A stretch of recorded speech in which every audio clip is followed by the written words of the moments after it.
फूलदार की बढ़ती आवाजाही के बीच रुद्रप्रयाग जिले के अगस्त्यमुनि क्षेत्र से एक ऐसी खबर जो आज अभिभावकों की चिंता का सबब बन गई है। जी हाँ, मैं बात कर रहा हूँ अगस्त्यमुनि से मंदाकिनी नदी पर बनी उस ट्रॉली से जिससे रोज़ाना 60 से 70 बच्चे नदी पार को आवाजाही करते हैं और स्कूलों को आते हैं।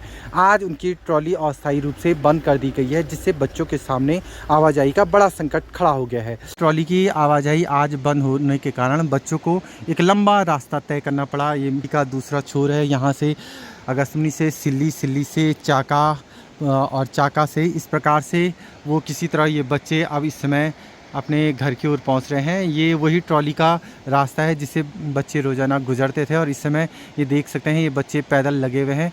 आज इस ट्रॉली में जो लकड़ियां इधर से उधर ले जाई गई, उसके कारण ये ट्रॉली आज अस्थायी रूप से बंद कर दी गई है।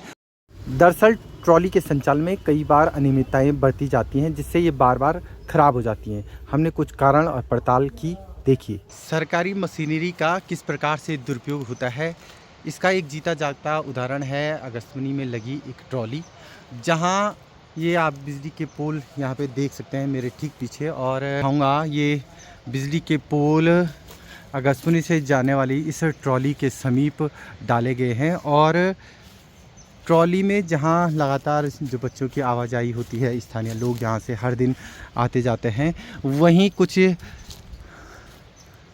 लोग ऐसे भी हैं जो इतने भारी भरकम पोलों को भी यहाँ से नदी के उस पार ले जाते हैं। हालांकि ये ट्रॉली इन पोलों के लिए नहीं है, लेकिन बावजूद भी इस प्रकार से पोलों को नदी पार ले जाने का कार्य किया जा रहा है। और आज एक घटना घटी है, अभी सुबह में कुछ देर पहले यहाँ पे से एक शव यात्रा जो नदी पार जानी थी वो यहाँ से गई और उस शव यात्रा में जाने वाली पूरी लकड़ियों को ट्रॉली के सहारे ही आर पार किया गया, जबकि नदी के जो दूसरी साइड का क्षेत्र है वहाँ सड़क सुविधा उपलब्ध है और इस प्रकार की जो भारी भरकम चीज़ें हैं या लकड़ियाँ हैं, इस प्रकार उनको सड़क के रास्ते भी ले जाया जा सकता था, क्योंकि स्थानीय जो बच्चे हैं, स्कूली बच्चे हैं, वो सुबह आने के चक्कर में इस ट्रॉली के रास्ते आते हैं जो नज़दीकी यहाँ पे गांव है। और ये देख सकते हैं आज इसी लकड़ी के चक्कर में ये पूरी ट्रॉली बंद पड़ी हुई है।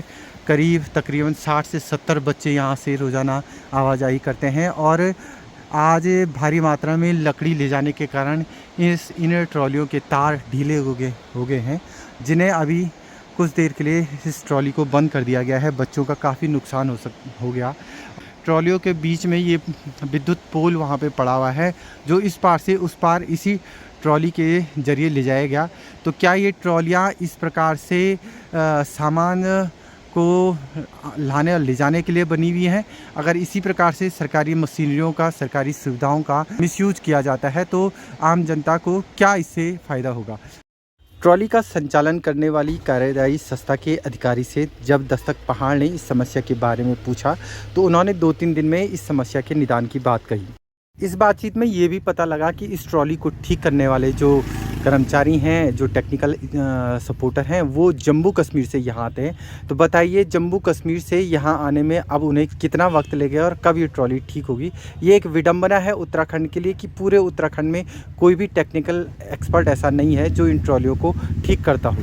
ये विकास के उन दावों की पोल भी खोलता है जिसे सरकार हमेशा बढ़ चढ़ के प्रचारित करती है।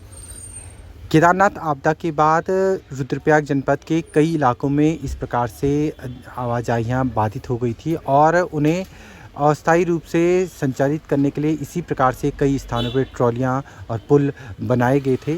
कई जगहों पे पुल अब बन चुके हैं और आवाजाही सुचारू है। वहीं कुछ स्थानों पे अभी भी इसी प्रकार से दिक्कतों का सामना आम नागरिक को करना पड़ रहा है। रुद्रप्रयाग का ये अगस्त्यमुनि कस्बा है जहाँ पे ये ट्रॉली लगी हुई थी और इस ट्रॉली से लगातार कम से कम दर्जन भर से अधिक गाँवों के जो 60-70 बच्चे हैं वो रोज़ाना स्कूलों की आवाजाही करते हैं। सुबह जो दुग्ध व्यवसायी हैं वो भी इसी रास्ते आवाजाही करते हैं। तो उन सभी के सामने अब ये आवाजाही का एक बड़ा संकट खड़ा हो गया है। आपको बता दें कि विजयनगर झूला पुल से इस इलाके के गाँव में जाने वाला रास्ता पूरी तरह से आपदा से इसी बरसात में टूट चुका था और किसी भी हालत में वो जाने के लिए वहाँ पे अब सही नहीं है।